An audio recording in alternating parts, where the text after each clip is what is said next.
Ini adalah sebuah kisah nyata. Di tahun 2006, 6 orang perampok, hanya menggunakan 4 pistol mainan, dengan mudahnya berhasil merampok dari Bank Rio de Janeiro. Uang sebesar 25 juta US dollar. Yang lebih mengagetkan lagi adalah, dalang dari perampokan terbesar di dunia ini, ialah penulis skenario dari film ini sendiri. Cara yang mereka gunakan untuk merampok bank, serta trik mereka untuk melarikan diri membuat orang terkagum-kagum. Karena perampok-perampok lain pasti memikirkan cara untuk melarikan diri. Sedangkan mereka, malah memikirkan bagaimana caranya untuk tertangkap. Cerita dimulai di malam berhujan. Mobil yang melaju kencang mencipratkan air ke tubuh Chayo. Dia membuang rokoknya dengan kesal. Tanpa diduga, puntung rokoknya terbawa oleh air hujan. Maju terus ke depan, masuk ke dalam penutup lubang gat. Begitu mengangkat kepala, Bank Rio de Janeiro berdiri di depannya. Dia mengikuti arah aliran air, terus sampai ke pinggiran kota. Dan benar saja, di bawah sebuah jembatan, dia menemukan pintu keluar yang menghubungkan semua gat di kota. Tiba-tiba sebuah ide gila muncul di benak Chayo. Dia ingin merampok bank tersebut. Jadi dia pergi mencari teman baiknya yang adalah seorang insinyur, Tuan Jenggot, dan Malino, pencuri profesional. Mereka bertiga datang ke penutup lubang gat yang berada di depan bank. Memasukkan pita pengukur ke dalam penutup lubang gat. Kemudian masuk ke dalam pintu keluar gat. Di pinggiran kota yang ditemukan oleh Chayo, menemukan pita pengukurnya. Jaraknya hanya 18 meter dari permukaan tanah bank. Kemudian mereka menggunakan ban sepeda. Diam-diam berhasil mengukur jarak penutup lubang gat ke pintu masuk bank. Sekitar 7,1 meter. Menggunakan teori Pythagoras, sangat mudah menghitung panjang sisi ketiga dan sudut kemiringan. Mereka langsung menemukan lokasinya dan berencana menggali sebuah terowongan di sini yang langsung menyambung ke lemari besi bank. Selanjutnya, Chayo datang ke bank dan memotret gila-gilaan, tetapi malah menarik perhatian satpam. Dia dibawa ke ruang satpam di lantai bawah, dan lemari besi bank juga berada di lantai bawah. Satpam mengecek kamera, tetapi tidak menemukan foto apapun. Ternyata dia sengaja ketahuan oleh satpam. Tujuannya adalah untuk melihat posisi lemari besi. Setelah mempunyai gambar denah bank, bagaimana cara membuka brankas menjadi kunci dari rencana mereka. Setidaknya diperlukan 1 menit dengan pistol las untuk membuka 1 brankas. Jika mau membuka semua 400 brankas, butuh 7 jam. Sangat tidak mungkin. Malino langsung pergi ke cabang lain, menyewa sebuah brankas, kemudian mencatat model gemboknya N untuk diteliti.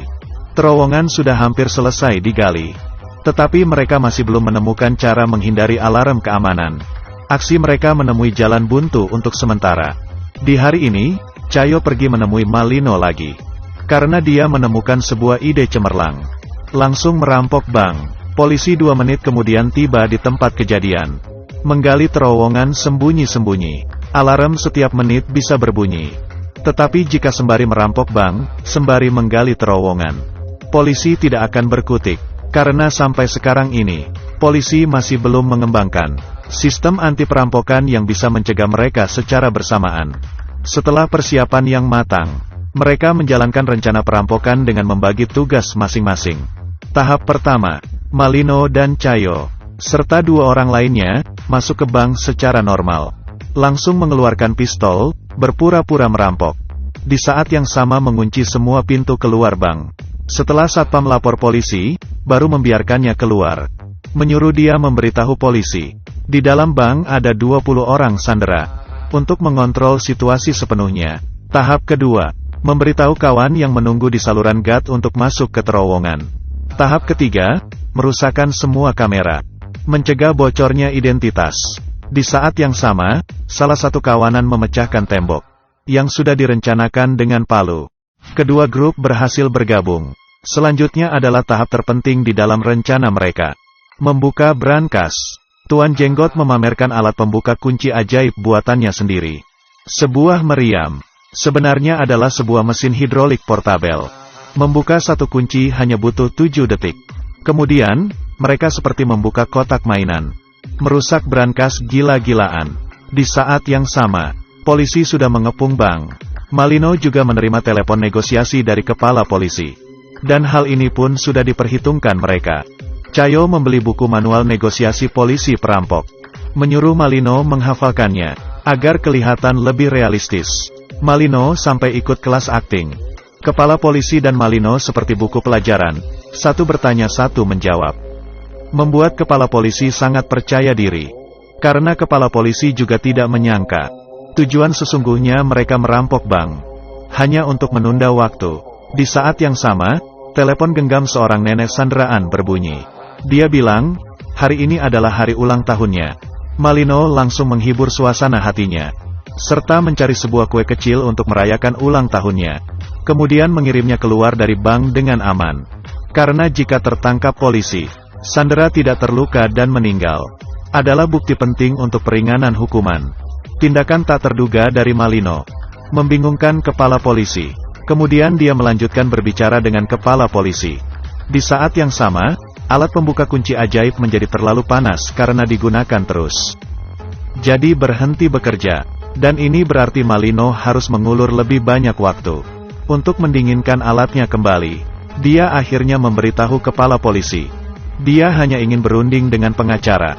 Di saat yang sama, memberinya nomor telepon salah satu sandera. Tidak lama kemudian, telepon sandera berbunyi. Malino memasukkan lollipop ke mulutnya, berpura-pura menjadi pengacara. Satu orang memainkan dua peran. Mempermainkan kepala polisi habis-habisan. Dan alat pembuka kunci ajaib mulai bekerja kembali.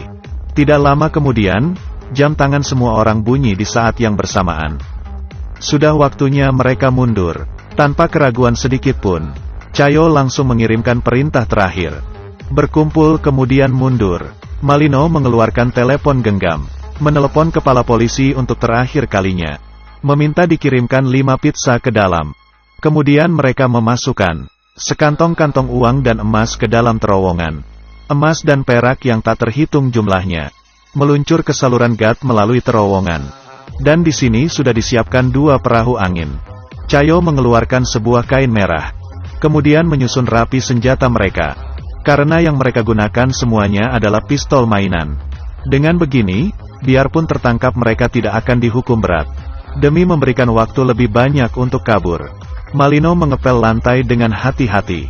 Baru masuk ke terowongan, Cayo menggunakan tali untuk menarik laci menutupi lubang. Kemudian menyimpan kembali talinya. Di saat yang sama, pizza sampai. Kepala polisi menelepon Malino, tetapi tidak ada yang mengangkat telepon. Akhirnya, penutup lubang gat di bawah kakinya menarik perhatiannya.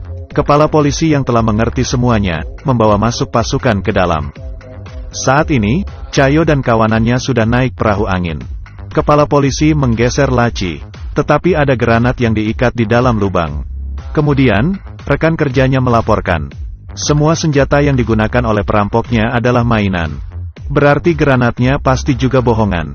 Kepala polisi langsung masuk ke terowongan, dan menyuruh orang menjaga pintu keluar saluran gas yang ditemukan oleh Cayo sebelumnya.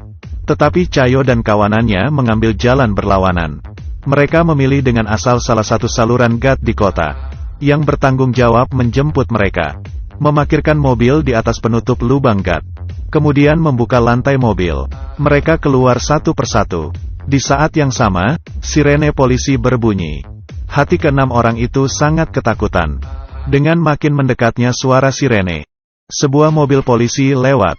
Di sisi lain, kepala polisi akhirnya tiba ke pintu keluar melalui terowongan. Tetapi tidak menemukan apa-apa. Kemudian, 6 orang perampok melihat uang yang tidak akan habis sampai beberapa keturunan. Tidak bisa menahan diri bertepuk tangan. Setelah membagi hasil rampokan, mereka berpisah. Jika ceritanya berakhir sampai sini saja, maka ini tidak bisa dihitung sebagai kasus perampokan besar di dunia. Tidak lama kemudian, setelah menjadi kaya mendadak, salah seorang perampok membuang istrinya. Dalam kemarahan istrinya melaporkan suaminya ke polisi. Tidak lama kemudian, ke-6 perampok tertangkap. Tetapi karena senjata yang mereka gunakan adalah senjata mainan, dan juga tidak menyakiti sandera, polisi hanya bisa memberikan hukuman ringan. Sedangkan Cayo, dalang dari perampokan, hanya dihukum selama 1 tahun 7 bulan. Setelah keluar dari penjara, mereka kembali melewati hari sebagai orang kaya. Sedangkan jumlah spesifik yang dicuri dari Bank Rio de Janeiro Sampai sekarang masih menjadi misteri. Ternyata dari awal, tertangkap dan dipenjara adalah salah satu rencana mereka. Karena hanya dengan cara ini mereka baru bisa menjadi orang benar. Biarpun film ini memberikan penanganan, pendramaan tentang kasus perampokan ini, tetapi detail dari kejadiannya sangat menyerupai aslinya. Karena dalang dari kasus perampokan ini, ialah penulis skenario dari film ini sendiri.